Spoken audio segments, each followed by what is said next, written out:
अस्सलाम वालेकुम नाज़रीन। प्रोग्राम पंहिंजा मसला में आऊं आहियां जो मेज़बान राहिब अली चांडियो।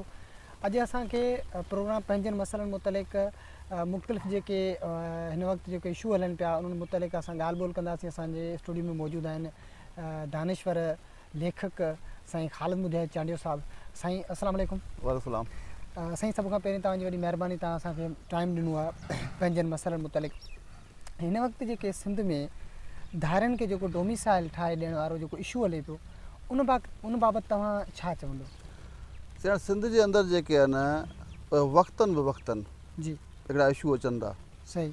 कॾहिं सिंधु दरिया जो पाणी बंदि कयो थो वञे, सिंधी माण्हू खे उन ते वीचारो उथे थो, रड़ियूं करे थो, वठवठां थिए थी ऐं उनजो सीज़न ख़राबु थियो। वरी उनखां पोइ वरी ॿियो मसइलो उथे थो त बाबा कराची खे जेको सूबो था ठाहियूं, वरी सिंधी माण्हू उन्हनि ते रेज़िस्टेंट करे थो, वरी पंहिंजो जेको आहे इहो आहे त धारियुनि खे आबाद करण जो। इहो हींअर जेका तेज़ी अची वई आहे इन्हनि टिनि मसइलनि में, कॾहिं डैम जे नाले में, पाणी जे नाले में, कॾहिं पंहिंजो कराची जे इशू जे मामले में, त कॾहिं छो 73 जे आइन बहाल थियण खां पोइ ऐं 18 तरमीम अचण खां पोइ सिधी तरह हुकूमत करण वारो जेको ख्वाबु हो जिन कुवतुनि जो, उन कुवतुनि खे हिन वक़्तु सिंध जे अंदरि हाणे हुन खां हिकिड़ो ई रस्तो बचियो आहे त या त सिंध खे सुकाए बर्बादु करे छॾिजे, सही, या सिंध खे टोड़े छॾिजे, या सिंधियुनि खे अक़लियत में तब्दील करे छॾिजे त सिंधी माण्हू सिंध असेंबली में बि अक्सरियत में मौजूदु न हुजनि।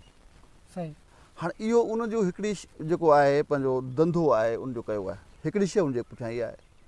ॿी उनजे पुठियां इहा आहे त उहे कुवतूं एॾियूं चालाक आहिनि, एॾियूं होशियारु आहिनि। मिसाल तौरु हुन MQM ठाही, MQM वारनि खे पहिरियां पठाण न विढ़ायूं, पठाण सां अञा जंग हुनजी ख़तमु थी सिंधियुनि सां विढ़ायूं, सिंधियुनि सां विढ़ाए वरी बलोचनि सां विढ़ायूं ऐं पोइ वरी हुनखे पाण पादरायूं।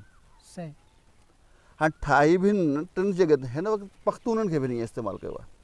पख़्तूननि खे मुजाहिदीन ठाहियूं, मुजाहिदीन ठाहिण जो बि उनखे फ़ाइदो थियो, वरी उनखे जेको सो टेररिस्ट करार ॾिनऊं, दहशतगर्द करार ॾिनऊं, वरी उनखे मुसलसिल सिंध जे अंदरि हल्का फुल्का हिन वक़्तु पख़्तूननि ऐं सिंधियुनि जे विच में हिकिड़ो इशू ठाहे पियो वञे हर मामले ते। इन इशू खे त इन जे पुठियां ईअं बि थी सघे थो त पख़्तून जेके आहिनि उन्हनि जो दिमाग़ कमु करे ई कोन थो, उहे त हुननि जिते उहे इस्तेमालु कनि था उन मुजाहिदीन थींदे देरि कोन था थियनि, दहशतगर्द थींदे बि देरि कोन था थियनि, तालिबान थींदे बि देरि कोन था थियनि, ॿिए जे धरती ते वञी ऐं वेही ऐं कब्ज़ो करण लाइ उहे देरि कोन था कनि।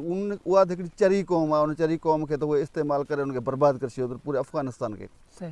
हाणे सिंधी माण्हुनि ते हिननि जा इहे टे तरफ़ो हमिलो आहे जेको 18 तरमीम खां पोइ पीपल्स पार्टी जूं हज़ारे पंहिंजूं जेके तव्हां तनक़ीद करे सघो था, पर 73 जो आइन 18 तरमीम जेका असदरदारी आंदी उन खां पोइ डायरेक्ट हुकूमत करण जा जेके हुनजा ख्वाब आहिनि उहे ख़तमु थिया आहिनि।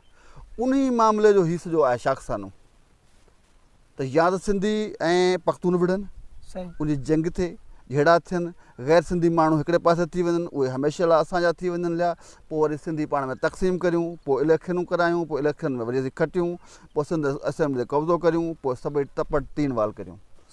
ठीकु आहे न। हाणे इहो हुननि जो हिकिड़ो रहियो आहे सब्जेक्ट जेको जंहिंजो उहो हिसो आहे। सही। अच्छा, हिते जे मक़ामी जेके सिंधी माण्हू आहिनि उनजा कहिड़ा नुक़सान आहिनि तव्हांजी नज़र में? उन्हनि खे कहिड़ा नुक़सान? जेकॾहिं तव्हांजे हिकिड़ो ॿी लोध क़ौम हिकिड़ा असूल हूंदा आहिनि, बाउंड्रियूं हूंदियूं आहिनि। बिल्कुलु। 4 भाउ आहिनि, उनजे पीउ जी मिल्कियत विराइण खां पोइ जॾहिं हिकिड़ी जेका हक़ हिकिड़े हिसे में अची वई त उनजो वारिस उहो ई आहे। हाणे जेकॾहिं उन चयो त मुंहिंजा पुट हाणे तुंहिंजा पुट न 2, मुंहिंजा जेके आहिनि पुट न 8 त 8 में 4 पुट मुआरा जेके तुआरी ॿनी मां हिसो खणंदा त जहिड़ो थींदो। बिल्कुलु। वालिद जी ज़मीन जेकॾहिं तव्हां तरको करे विरायो था, हिकिड़े भाउ खे बराबरि अचे थी ऐं 8 पुटनि वारो पीउ चवे त मुंहिंजा पुट 8 आहिनि, उहे बेरोज़गार आहिनि, इन करे तुआरा 4 एकड़नि मां 2 एकड़ ते मुआरा पुट कब्ज़ो कंदा, जहिड़ो थींदो। बिल्कुलु। हिकिड़ो मुल्क ॿिए मुल्क खे दाख़िल थियणु छो कोन थो ॾे, त जहिड़ो थींदो आहे। तीअं हिकिड़ो सूबो उनजी इख़लाक़ी क़ानूनी हैसियत आहे त उते जी क़ौम, उन्हनि जे उते जा रहवासी माण्हू जेके हज़ारे साल खां रहिया आहिनि, उन्हनि जे वसीलनि हक़नि जा धणी उहे आहिनि। उन्हनि जो फ़ैसिलो आहे त बाबा कंहिंखे डोमिसाइल ॾिजे, कंहिंखे PR ॾिजे, न ॾिजे कंहिंखे शरीयत, त मामिलो आहे त उन्हनि मामले ते असांखे त माना बिल्डोज़ कयो थो वञे। बिल्कुलु। त इहो उन में आहे त तव्हांजी नौकरियूं मिलियूं वेंदियूं, तव्हांजो जेको जन अफ़रादी क़ुवत तव्हांजी वधी वई हली त तव्हां अफ़लास बुख अॻे जाम आहे, मथां थींदी, फ़साद थींदो, तंहिंखां पोइ सूफ़ी माण्हू आहिनि, सिंध जा माण्हू सूफ़ी तसव्वुफ़ जा आहिनि, जेके हिंदू आहिनि उहे बि हिंदू सूफ़ी हिंदू आहिनि, जेके मुस्लमान आहिनि उहे बि सूफ़ी मुस्लमान आहिनि। सही। ऐं उन सूफ़ियुनि जी धरती ते तव्हां हिकिड़ा जेके हिते तालिबान टाइप जा माण्हू था आणियो, हिते फ़साद कराईंदो, हिते जहिड़ा थींदा, हिते हिंदू मुस्लिम फ़साद थींदा।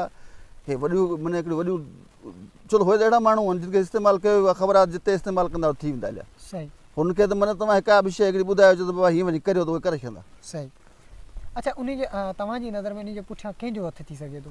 हथु उन कुवतुनि जो आहे। ॾिसो तव्हांजो जेको जदीद पाकिस्तान आहे, पाकिस्तान जेको ठाहियो 1947 में, उन जदोजहद जे पुठियां सभ खां वॾो हथु हो पीर सबक़तुल्ला शाह सूर्य बादशाह जो। सही। पोइ सिंध असेंबली पाकिस्तान जो रेज़ोल्यूशन पास कयो, पोइ सिंध असेंबली पाकिस्तान ठाहियो। सही। ठीकु आहे न। उहो पाकिस्तान 1971 में डिक्टेटर तोड़े छॾियो। सही। मौजूदा उन पाकिस्तान मां ॿ पाकिस्तान ठहिया। सही। हिकिड़ो पाकिस्तान नालो वञी रखणो बांग्लादेश, हिकिड़े खे पाकिस्तान जेको पोयों पाकिस्तान हो ज़ुल्फ़िकार अली भुट्टे जो पाकिस्तान। त हीअ मौजूदा पाकिस्तान जेको हो उहो ज़ुल्फ़िकार अली भुट्टे जो ऐं उनजो मुआहिदो आहे 1973 जो आइन।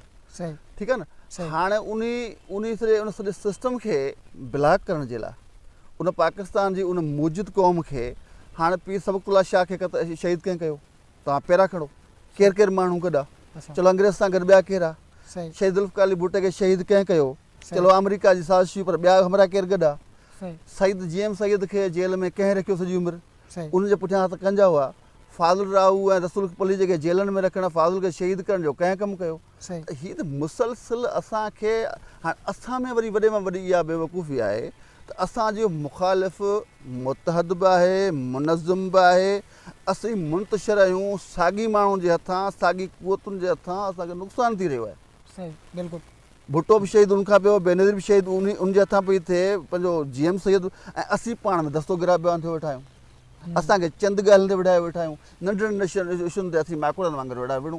बाबा जॾहिं तव्हांजो हिकिड़ा मामला आहिनि जिन में तव्हां पाण में इख़्तिलाफ़ रखी सघो था, सही, पंहिंजे फ़िक्री नुक़्ते नज़र में इख़्तिलाफ़ रखी सघो था। जीएम सैयद जा फॉलोवर पंहिंजो नुक़्ते नज़र पेश करे सघंदा, पली जा फॉलोवर पंहिंजो करे सघंदा, सूर्य बादशाह जा फॉलोवर पंहिंजे नमूने करे सघंदा, शहीद ज़ुल्फ़िकार अली भुट्टो जा फॉलोवर जेके आहिनि, पैरोकार जेके आहिनि, उनजी लेगेसी सां जेके गॾु माण्हू आहिनि, उन पंहिंजो जेको नुक़्तो रखंदा। पर इज्तिमाही मामलनि ते तव्हां सभई जमहूरी माण्हू आहियो, तव्हां सभई सूफ़ी टाइप जा माण्हू आहियो, अमी सभई सुठा मुस्लमान आहियो, ऐं क़दीम सिंधी माण्हू आहियो, ऐं ग़रीबनि जी सभई ॻाल्हि था करियो, त पोइ अमी हर मामले में आम सां छो पिया अचो? सही।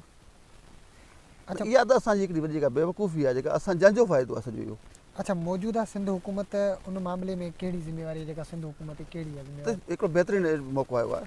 तव्हां हिन सॼे मामले खे खणो, तव्हां सभिनि खां डेटा वठो, ऐं तव्हां नादरा खां डेटा वठो। हिन खां अॻे जेके माण्हू ॿियनि सूबनि सां तलक रखंदड़ हुआ, डोमिसाइल PRC ठाराए, असांजा बि हिते जेको वठी नौकरियूं वेही रहिया आहिनि, उनजा जेकॾहिं उते जा आहिनि कार्ड, जितां उहे मक़ामी हुआ, क़दीमी हुआ, जिते उनजा आबाद ॾाढा, उते तव्हां उनखे शिफ्ट करे चइबो आहे, तव्हां ख़तमु। सही। नौकरियूं जेकॾहिं तव्हां इन बुनियाद ते वरितियूं आहिनि, त सिंधी माण्हू आहियो, हिते रवासी आहियो, ऐं क़दीमी सिंधी आहियो, त इन शइ खे तव्हांखे रवानो करिणो पवंदो। सही। त इहो हिन हुकूमत वटि आहे, त हुकूमत जे बैकअप ते त अवाम बीठी आहे हिन मामले में। ईअं कोन्हे त अवाम जेका न बीठल हुजे हिन मामले ते, अवाम हिन वक़्तु बीठी आहे हिन इशू जे मथे। सिंध जा माण्हू सभई तक़रीबन इन मामले ते खड़ा आहिनि, त हुकूमत खे इहे वठणा पवंदा। पर इन वठण जे पुठियां इहो कोन्हे त तव्हां इन मामले खे फ़साद ॾांहुं वठी वञो ऐं जहिड़े ॾांहुं वठी वञो। ॿ मज़लूम क़ौमूं पाण में अटकाए छॾियो, इन शयुनि खे ईअं न आहे। हिकिड़ो ॾाहप सां, दानश्वरी सां तव्हांखे फ़ैसिला करणा पवंदा ऐं मंज़िल न हणणो पवंदो। इहो असांजी हुकूमत खे बि करिणो पवंदो, ऐं पीपल पार्टी ख़ासि तजुर्बेगार पार्टी आहे, ठीकु आहे न। पीपल पार्टी हिन मामले में ख़ासि तजुर्बो रखे थी, त उहा उभराइप सां, जल्दबाज़ी सां कमु कोन्ह थींदो, जोशो ख़रोश सां गॾोगॾु होश सां कमु वठिणो पवंदो। हीअ आख़िर मामला जेके आहिनि उहे यकदमि छो था उथनि, किथां बि चुआटी पई ॿरे, हुतां उहो उजायो त हुतां बि ॿरे, हुतां उजायो त हुतां बि ॿरे। लॻे ईअं पियो त के क़ुवतूं आहिनि, हीउ मक़सदु हासिलु न थियो त हू मक़सदु हासिलु थींदो। सही। जे डोमिसाइल PRC न मिलिया त जहिड़ो कराईंदासीं, जे डोमिसाइल PRC मिलिया त हिनखे अक़लियत में तब्दील कंदासीं। हुन ॿई शयूं रखियूं आहिनि। हाणे जे तव्हां ख़ामोश थींदो त अक़लियत में तब्दील थींदो, तारीख़ में मिटिजी वेंदो हलिया। तव्हांजी पूरी सक़ाफ़त तहज़ीब बदिलजी वेंदी हली, तव्हांजी उहा अख़लाक़ियात बदिलजी वेंदी, तव्हांजी उहो जेका सहप ऐं रवादारी वारो जेको नज़रियो आहे उहो दफ़न थी वेंदो हलियो। सिंध जी शनाख़त ई हुनजी तसव्वुफ़ आहे, उहो थो वञे हलियो। जेकॾहिं तव्हां उभार करे ऐं तकड़ कई त तव्हां ॿ मज़लूम क़ौमुनि खे विढ़ाए तमाशो वेही ॾिसंदा।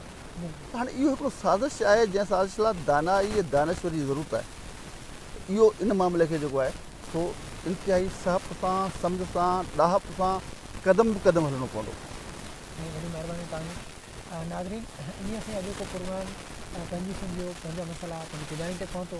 पंहिंजे मेज़बान राहिब चांडियो खे ॾींदा इजाज़त।